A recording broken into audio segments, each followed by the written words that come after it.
동경치다. Hansel and Gretel.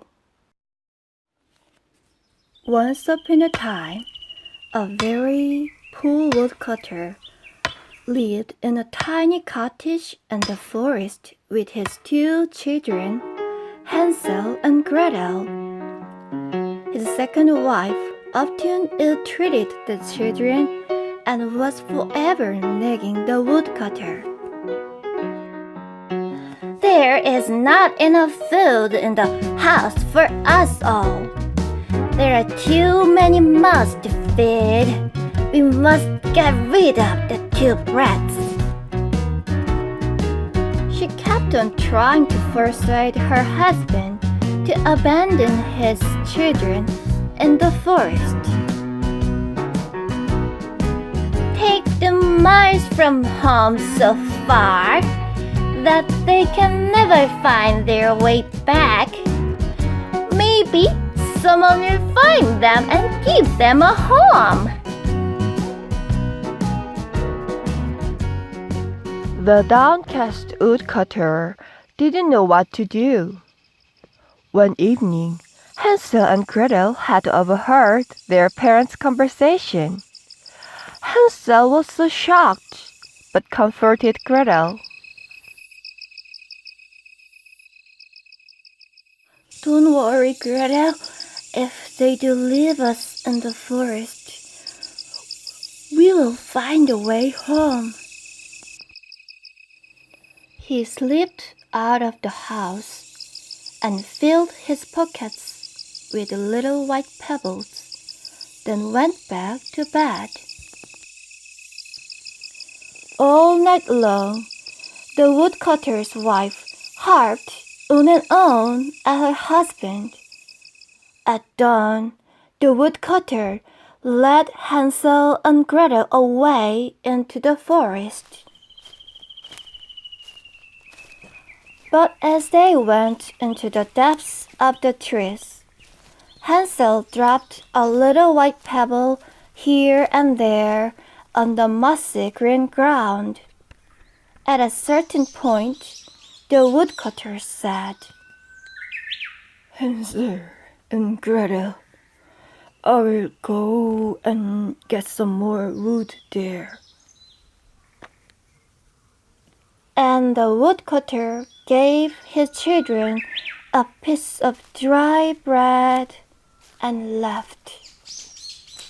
The two children really were alone in the forest. Night fell, but the woodcutter did not return. Gretel began to sob bitterly.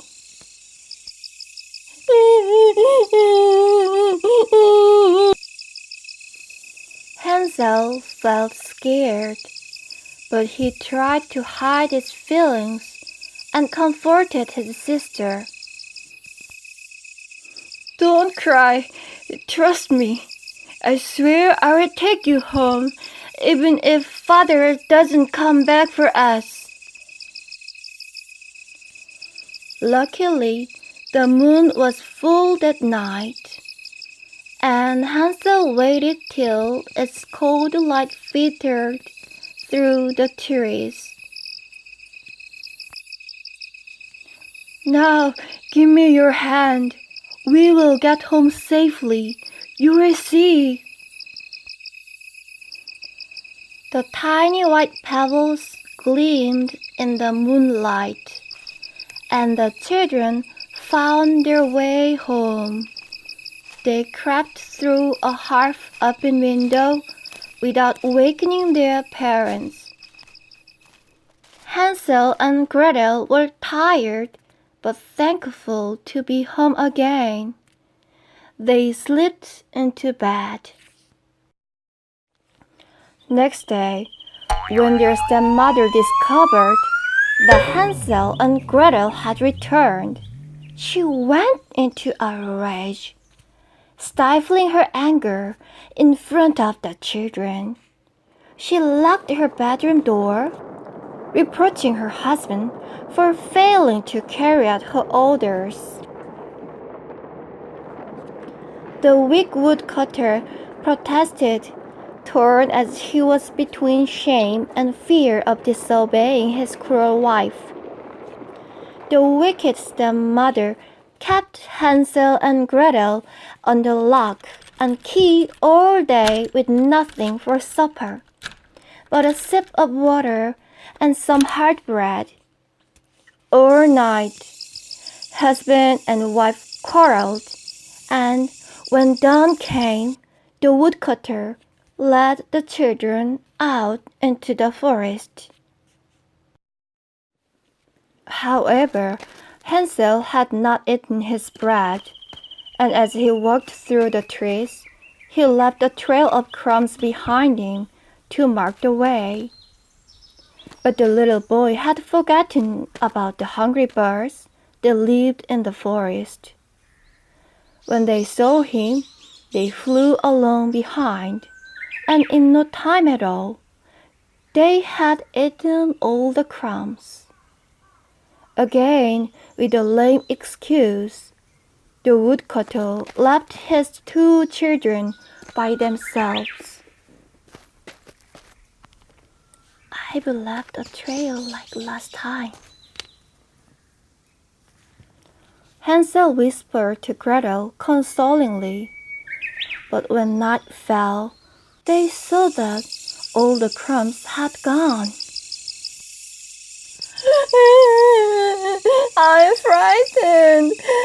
I'm cold and hungry, and I want to go home.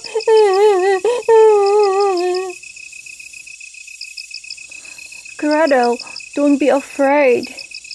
I'm here to look after you. Hansel tried to encourage his sister, but he too shivered when he glimpsed frightening shadows and evil eyes around them in the darkness.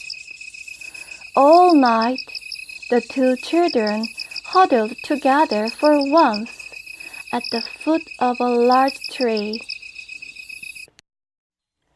When dawn broke, they started to wander about the forest. Hansel and Gretel tried to find a path, but all hope soon faded. They were well and truly lost. They walked and walked. Suddenly, they found a strange cottage in the middle of a glade. This is chocolate. And this is icing. The starving but delighted children began to eat pieces of candy broken off the cottage. Isn't this delicious? We will stay here. They were just about to try a piece of the biscuit door. It quietly swung open.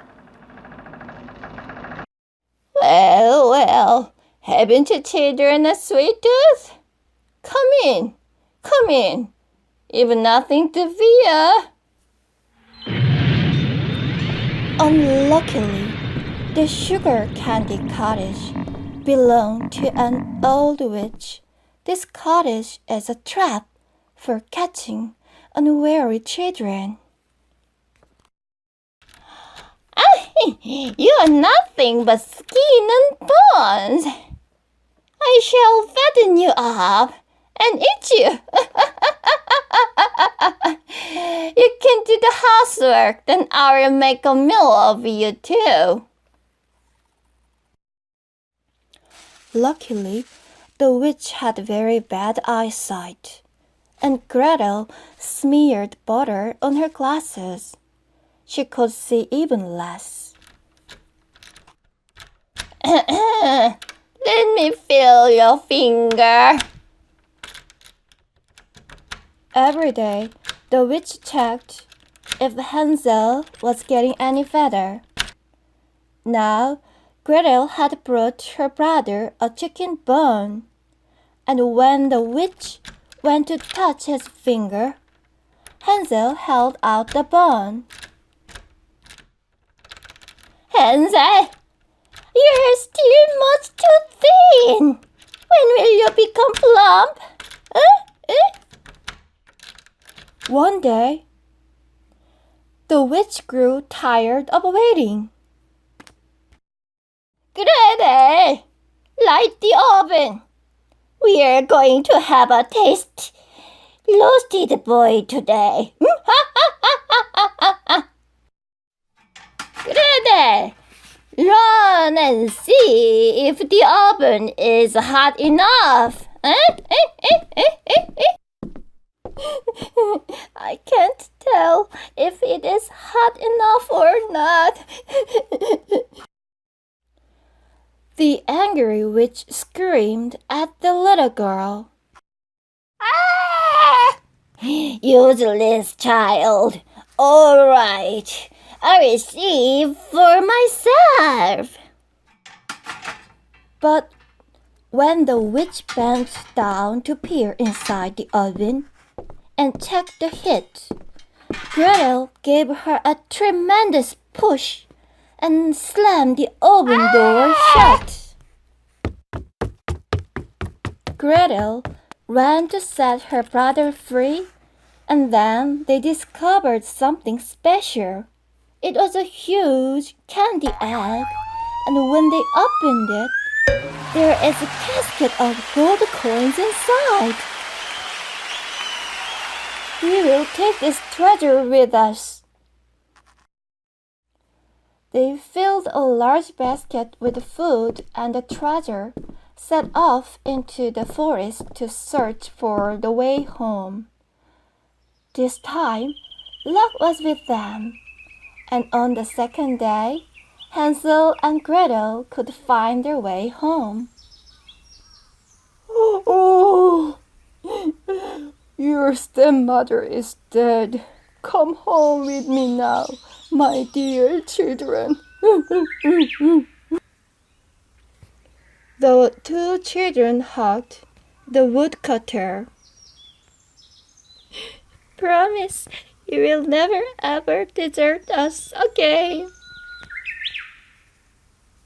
Hansel opened the casket. Father, we're rich now. Hansel, Gretel, and their father all lived happily together ever after.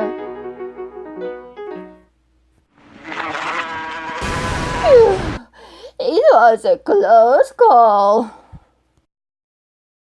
From now on, I will never, ever eat children again. It's yummy. The end. Please like and subscribe to my channel and press the bell icon to get new video updates. Thank you for watching. Bye!